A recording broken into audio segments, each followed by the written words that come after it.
Radhe Radhe, welcome to Suncracker. आज का हमारा टॉपिक है लैग्रांजेस थ्योरम। तो बात करने वाले हैं पहले लैग्रांजेस थ्योरम क्या होता है।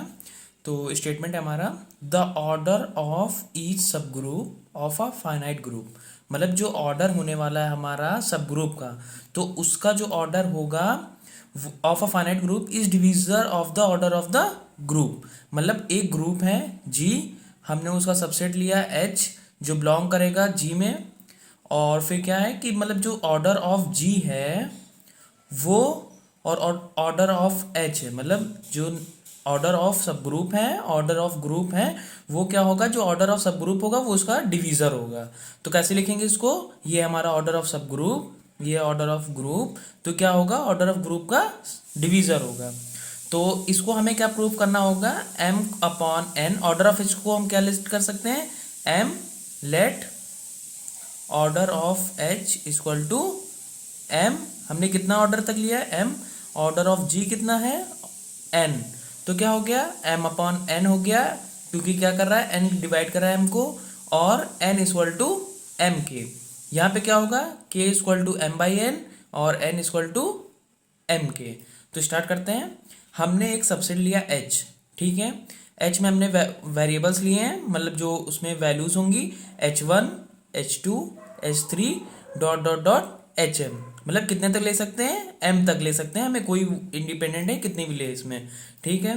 फिर हमने एक ऐसा कोसेट लिया, कोसेट मतलब a1 एक वेरिएबल है जो इसका कोसेट का काम करेगा। a1 बिलोंग करेगा हमारा ग्रुप में, ठीक है। हमारे ग्रुप में a1 बिलोंग कर रहा है, तो क्या करेगा, a1 क्या होता है, दो कोसेट क्या होते हैं, दो तरह के होते हैं। एक होता है हमारा लेफ्ट कोसेट, एक होता है हमारा राइट कोसेट। तो लेफ्ट कोसेट क्या होता है, वो लेफ्ट में मल्टीप्लाई होता है, राइट कोसेट राइट में मल्टीप्लाई होता है। तो इसको, ये जो कोसेट है ये हम लेफ्ट में भी लेके कर सकते हैं, राइट में भी लेके कर सकते हैं। तो हमने इसको राइट में मल्टीप्लाई करा, देखिए ये हमारा सब ग्रुप है, a1 क्या हो रहा है, इसका राइट में मल्टीप्लाई हो रहा है। तो ठीक है, हम इसको राइट में कर रहे हैं, आप लेफ्ट में भी करेंगे तो भी सेम ही आएगा। हमने इसको राइट में मल्टीप्लाई किया, फिर इसके ग्रुप, इसके सब ग्रुप में सब में मल्टीप्लाई होगा, h1 a1 h2 a2 h3 a1 dot dot dot hm a1। मतलब जितने भी m वेरिएबल तक होंगे h, उनमें a1 मल्टीप्लाई होगा। ये जो पॉसिबिलिटीज है ये कब होंगी, जब H I is not equal to H J. मतलब कि कोई भी दो लोगों की वैल्यू सेम नहीं हो सकती, डिफरेंट ही लेनी है, तभी ये एक्सेप्टेबल होगा, वरना अगर ये सेम होगा तो वो कंट्राडिक्शन होगा, ठीक है। फिर हमने a1 लिया, अब हम a2 लेके भी कर सकते हैं। a2 लिया हमने, h a2 ब्रैकेट में h1 a2 h2 a2 h3 a2 dot dot dot hm a2। मतलब कि हमने पहले a1 से किया, फिर h2 से किया, फिर हम h3 से भी कर सकते हैं, h3 h4 h5 dot dot कितने भी कर सकते हैं, लेकिन इनकी जो वैल्यू है वो h n, मतलब नंबर ऑफ n तक हम मल्टीप्लाई कर सकते हैं। कितने हो सकते हैं सब ग्रुप, hn हो सकते हैं। मतलब एक ग्रुप में कितने सब ग्रुप हो सकते हैं, n तक हो सकते हैं, तो उतने सब ग्रुप हम बना सकते हैं। लेकिन n तक हम इसलिए नहीं बनाएंगे क्योंकि हमें इसमें डिस्टिंक्ट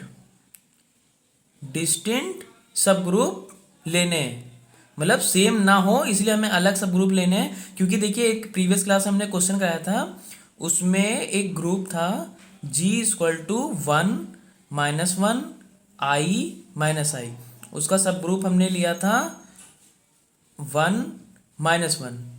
तो क्या उसके जनरेटर, g का जो जनरेटर आ रहा था वहां पे i भी आ रहा था और -i भी आ रहा था, मतलब ये दोनों चीज से जनरेट हो जा रहा था हमारा g।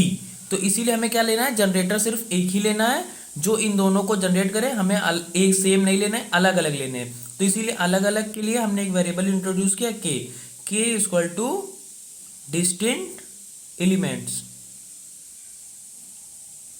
कि क्या होगा, हमारा डिस्टिंक्ट एलिमेंट होगा।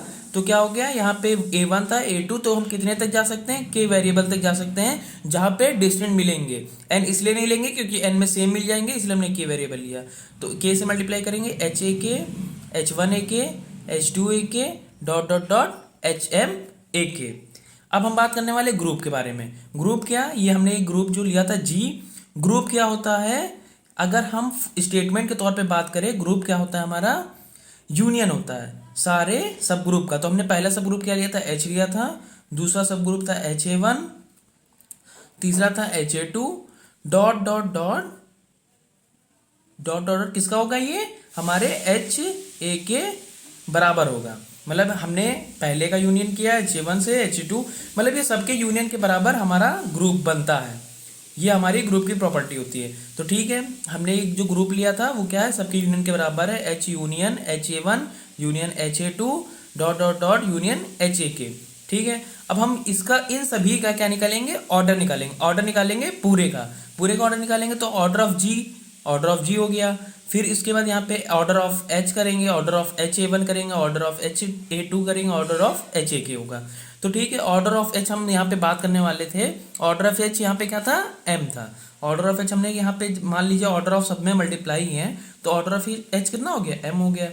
और ऑर्डर ऑफ HA1 अगर बात करेंगे, तो यानी जब h का ऑर्डर कितना है, m है, तो सभी का ऑर्डर क्या होगा, m ही होगा। तो ठीक है, हमने एक का m किया, दूसरे का भी m किया, तीसरे का डॉट डॉट सारे m होंगे, जितने भी m होंगे, लेकिन कितने टाइम्स तक, k टाइम तक। मतलब यहाँ पे k वेरिएबल है, तो यानी कि कितने टाइम तक हमें m लेने हैं, k टाइम तक। इसीलिए टोटल कितने टाइम तक हो गया, k टाइम तक। और यहाँ पे ऑर्डर ऑफ g हमने कितना बताया था, n हो गया। तो ये ऑर्डर ऑफ g की वैल्यू कितनी हो गई, n हो गई। यहाँ पे ये पूरा इंट्रोड्यूस होके ये हमारा है प्रोग्रेशन में अर्थमेटिक, तो ये हो गया m। और ये हमारा कितने टाइम्स तक है, k टाइम्स तक। तो k क्या हो गया इसके प्रोडक्ट में, तो ये क्या हो गया, n equal to M K और k equal to m by n।